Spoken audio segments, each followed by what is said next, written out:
Ken Walkerton, thanks so very much, and welcome everybody to In the Sulky, live from the Sam McKee Memorial Broadcast Set. I'm Dave Little, and I'm joined by Randy Crisler. Randy, thanks so much for taking a few minutes out of your busy night to be with us tonight. My pleasure. Randy, you know, we're commemorating the great Dr. Martin Luther King this weekend with some remembrance races both tonight and tomorrow night. You and I spoke yesterday. You told me yesterday that you flew in from Indianapolis. Why was it important to you to be a part of the celebration of the life of the great Dr. King? Well, when I was younger, it was always a dream for me to come to this track and race. And so he made it possible for me to do that. So the fact of the matter is, what normally would you have been doing this weekend? Probably nothing, because we're not racing in Ohio Friday and Saturday. So okay, so Friday and Saturday is normally night off for you anyway. So correct. a couple of extras rest for you this weekend. Yeah. You know, let's talk a little bit more about Dr. King before we get into you per se. Mm-hmm. Tell me about your feelings about Dr. King. I think a lot of white folks probably, just think that he was for the black man, but that's really not the case. He was for every man to stand together. Yes, he wanted everything to be equal. We all come as one, and everybody got the same voting rights or whatever. Everybody wanted everybody equal. Yeah, I think that one of his great sayings was that he wanted to see little black boys and girls hold hands with little white boys and girls. And, hopefully we're getting a little bit closer to that. From where you stand, is that actually happening? Somewhat. I see progress. Yeah, I mean, I think that race relations might be on the improve just a little bit. But, every once in a while, the ugliness rears its head, and you just kind of shake your head and say, "Why is this? Why is this?" Yeah. So it's still, we're hoping that these gaps in our existence tend to get smaller and smaller as time goes by. There's no question about it. But certainly, if anyone is worth a Remembrance Weekend, it is the great Dr. Martin Luther King. All right, now let's get to Randy Crisler and talk a little bit about family first. Now, your dad and your dad's uncle were actually the people that got you interested in the game. Tell us about those guys. My dad, uncle, he did it for a long time. My dad followed his footsteps, and I followed my dad's footsteps. So they raced in Mississippi? How much racing went on there? It was almost a matinee every weekend.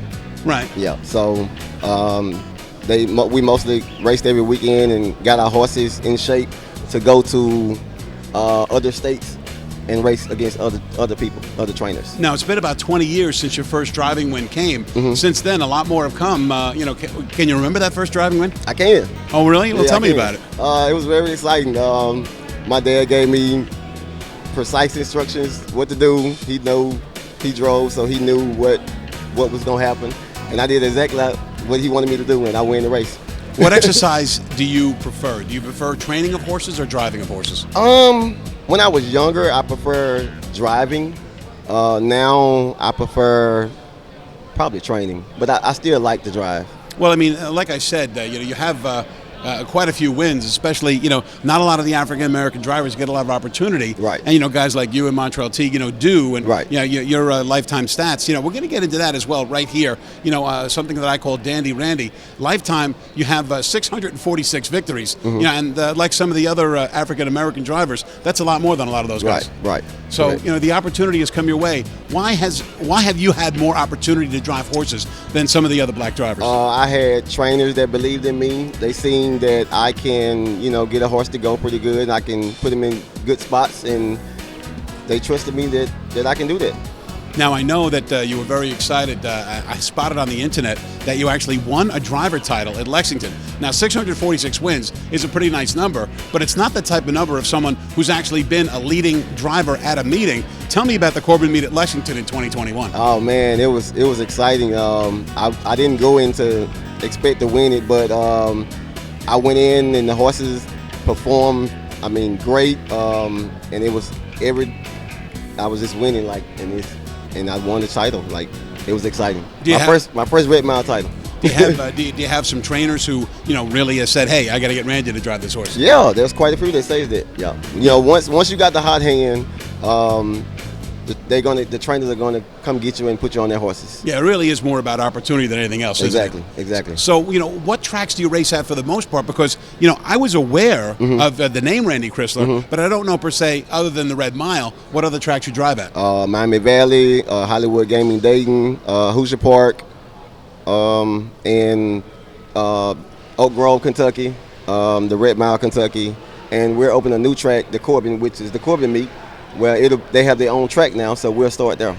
Wow, so so there's certainly going to be a lot more opportunity for you. Right. So do you have owners who not only ask you to drive horses, but I assume that since you're a trainer as well, you need a lot trainers who entrust you with their horses. Yeah, exactly. Yeah. I have a stable of 10 right now.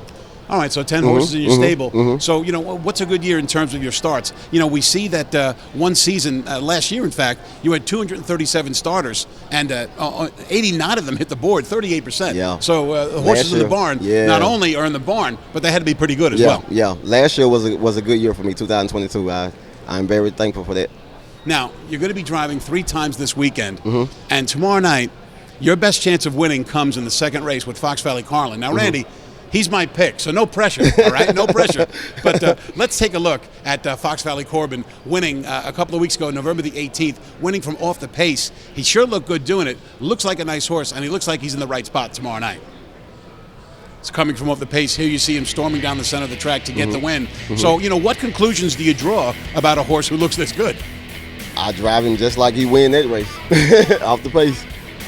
So the fact of the matter is that, it's not one of these things where a lot of the drivers, when I interview them, they say, well, I'm going to wait for the gate to spring. You're going to go into that race thinking, you know what, I want to come from off the pace with this horse. I think that's where he's going to be in his best position to win. But like I said, that's the plan. But when, like you said, the other drivers, they get behind the gate and that plan might not go through. So you have to improvise and do another plan. I talk a lot on camera when I'm handicapping the horses about the Meadowlands races and how they are won an awful lot of the time on the front end. Do you find that is kind of a cultural change in harness racing where a lot more speed is winning? Or do you, basically don't think one way or the other, you just hope the track plays fair? Well, it depends on, like you said, most of the odds of the horse. Like, if you got a horse that's favored to win the race and he'd most likely go to the front, the chances, 80%, he's basically going to win the race because he's controlling the race. So the fact of the matter is that what goes on the tote board does affect your decision-making on the track. Yes, exactly. So do you go by when you're during the warm-ups and catch what's going on the tote board? Kind of, yeah. But most of the time I look at the program and I look at the odds and I look at, the fractions. I look at the time that the horses go and I just go by that. Now, in tonight's second race, before we let you go, you have a horse by the name of Philosophizer.